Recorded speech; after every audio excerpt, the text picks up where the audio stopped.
리브가가 집안 자기에게 있는 그의 맏아들 에서의 좋은 의복을 가져다가 그의 작은 아들 야곱에게 입히고 또 염소 새끼의 가죽을 그의 손과 목에 매끈매끈한 곳에 입히고 자기가 만든 별미와 떡을 자기 아들 야곱의 손에 주니 야곱이 아버지에게 나아가서 내 아버지여, 내가 여기 있노라. 내 아들아, 네가 누구냐? 야곱이 아버지에게 대답하되 나는 아버지의 맏아들 에서로소이다. 아버지께서 내게 명하신 대로 내가 하였사오니 원하건대 일어나 앉아서 내가 사냥한 고기를 잡수시고 아버지 마음껏 내게 축복하소서. 내 아들아, 내가 어떻게 이같이 속히 잡았느냐? 아버지 하나님 여호와께서 나로 순조롭게 만나게 하셨음이니이다. 내 아들아, 가까이 오라.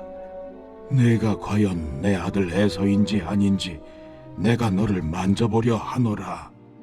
야곱이 그 아버지 이삭에게 가까이 가니 이삭이 만지며 이르되 음성은 야곱의 음성이나 손은 에서의 손이로다. 그의 손이 형 에서의 손과 같이 털이 있으므로 분별하지 못하고 축복하였더라. 내가 참 내 아들 에서냐? 그러하니이다. 내게로 가져오라. 내 아들이 사냥한 고기를 먹고 내 마음껏 내게 축복하리라. 야곱이 그에게로 가져가매 그가 먹고 또 포도주를 가져가매 그가 마시고 내 아들아, 가까이 와서 내게 입맞추라. 그가 가까이 가서 그에게 입맞추니 아버지가 그의 옷에 향취를 맡고 그에게 축복하여 이르되 내 아들의 향취는 여호와께서 복주신 밭의 향취로다. 하나님은 하늘의 이슬과 땅의 기름짐이며 풍성한 곡식과 포도주를 내게 주시기를 원하노라. 만민이 너를 섬기고 열국이 내게 굴복하리니 내가 형제들의 주가 되고 내 어머니의 아들들이 내게 굴복하며 너를 저주하는 자는 저주를 받고 너를 축복하는 자는 복을 받기를 원하노라. 오늘 말씀 창세기 27장 분별하지 못하는 이삭입니다. 여러분, 신결혼, 믿음의 가정하면 어떤 생각이 드십니까? 한 신앙 안에 있으니 왠지 정말 행복하고 이상적인 가정이 될 것 같지 않습니까? 왜 이런 질문으로 시작하는가? 이삭과 리브가가 지난주에 신결혼을 하고 믿음의 가정을 이루는데 오늘 우리를 당혹해 만드는 모습이 나오고 있습니다. 참 별 인생이 없고 특별한 가정이 없다. 그런 것을 보게 된다는 것이죠. 믿음으로 결혼하면 행복하고 좋은 일만 가득할 것 같은데 그렇지 못한 현실을 볼 수 있습니다. 오늘 어떤 사건이 일어나는가? 차별과 편애의 결론이 야곱이 아버지를 속이는 사건으로 나타나게 되더라. 그것도 아내인 리브가와 야곱이 함께 짜고 속이는 일을 하게 되는 것입니다. 15절부터 17절까지 이 속이는 주체자가 야곱 혼자가 아니라 야곱을 편애한 리브가임을 알 수 있습니다. 리브가가 예전에 이 이삭이 누이라고 속이면서 얼마나 마음고생했겠습니까?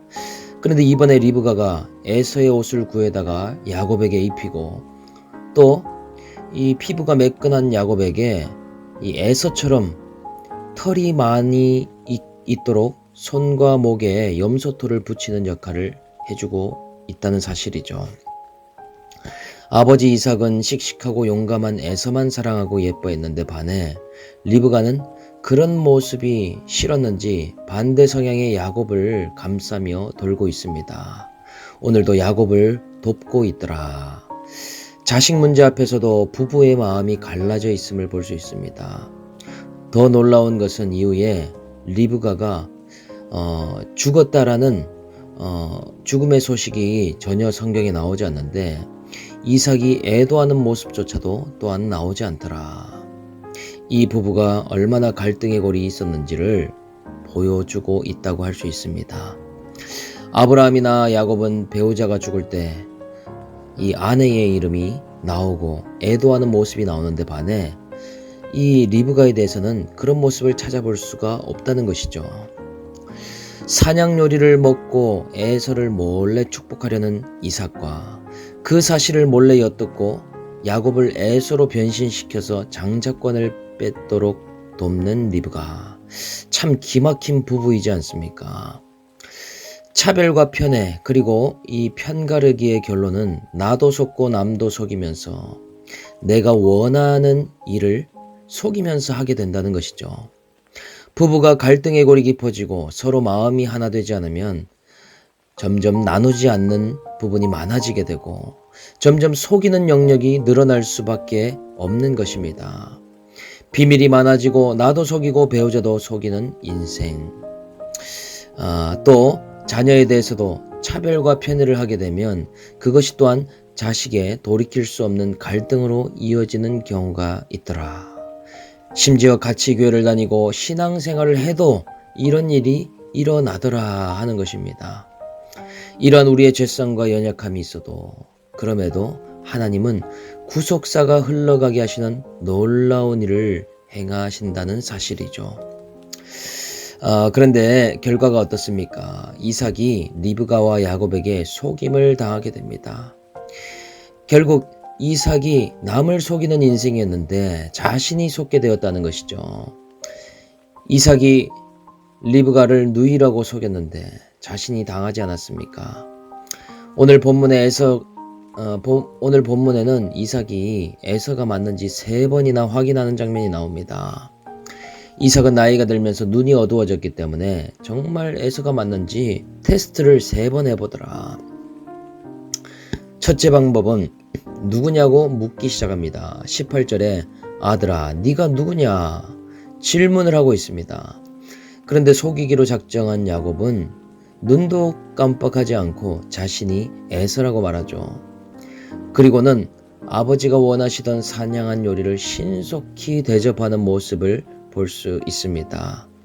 그 아버지의 그 아들의 모습이 아닙니까? 그러자 조금 이상한 점을 또 발견하고는 2번째 테스트를 합니다. 20절에 내 아들아 조금 전에 나갔는데 어떻게 이같이 속히 잡았느냐. 이 말이 무슨 말이냐면 평소에 사냥하러 나갔다가 그 사냥감을 손질하고 요리하는데 소요 시간이 걸리는데 그것보다 너무 빠르게 왔다는 사실이죠.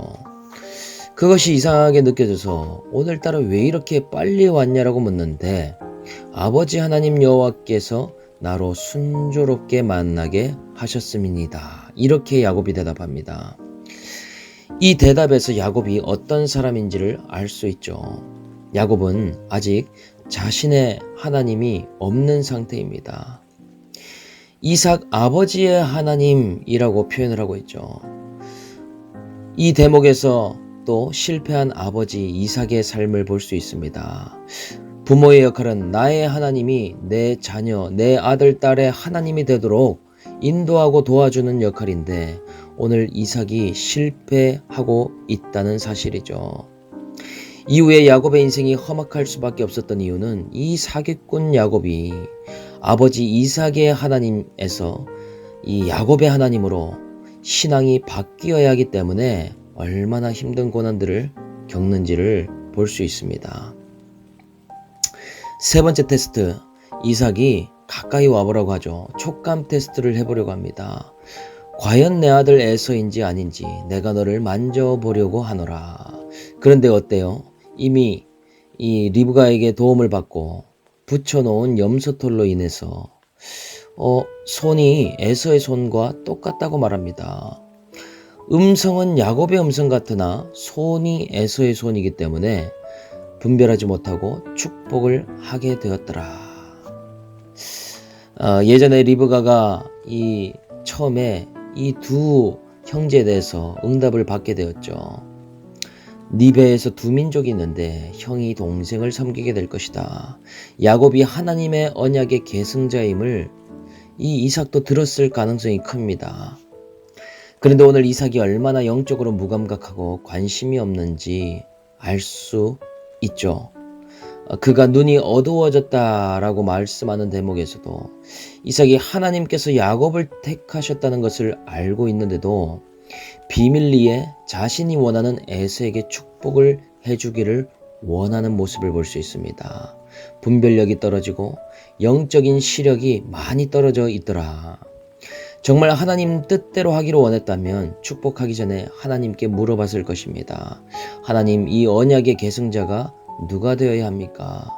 그리고 나서 축복을 해줄 것인데 그런 것에 관심이 없었다는 것이죠. 자신이 사랑하는 에서를 세우기를 원하는 모습을 알 수 있습니다. 그래서 이삭이 이 야곱을 축복하는데 세 가지를 축복합니다. 첫째는 28절에 나오는 땅의 풍요에 대해서 축복해주고, 그리고 두 번째는 29절에 영향력에 대해서 축복을 해주고 있습니다. 그리고 마지막 세 번째는 너를 저주하는 자는 저주를 받고 축복하는 자를 복을 받기를 원하노라. 이것이 바로 아브라함 언약의 약속이죠. 계승의 축복입니다. 하나님은 거짓말 한 번 하지 않은 의로운 에서가 아니라 죄 많고 사기꾼 같은 야곱을 통해서 구속사를 이루어 가시고 계십니다. 비록 방법은 틀렸지만, 거짓말했지만 이 영적인 장자권이 얼마나 중요한지를 아는 자, 그러한 자를 통해서 구속사를 이루어 가더라. 부모가 자식을 편애하고 속임수를 가르쳤기 때문에 이삭의 가정은 오늘 불행한 모습을 보이고 있습니다. 그러나 하나님은 그런 가운데서도 신실하신 하나님의 뜻을 이루어 가시더라. 오늘 우리는 적용 질문으로 한번 생각해 보기를 원합니다. 배우자와 깊은 관계의 골로 인해 속이게 되는 부분은 무엇입니까? 자녀들에게 행한 차별과 편애로 생긴 고난이 있습니까? 나는 한 번도 거짓말 안 한 의로운 에서 같은 자입니까? 죄 많아도 은혜로 구속사를 이루는 야곱입니까? 오늘 하루 우리 가정에 있는 수많은 문제 가운데에 하나님이 행하시는 구속사를 발견하는 이 시간이 되시기를 주 예수의 이름으로 축복합니다. 아멘.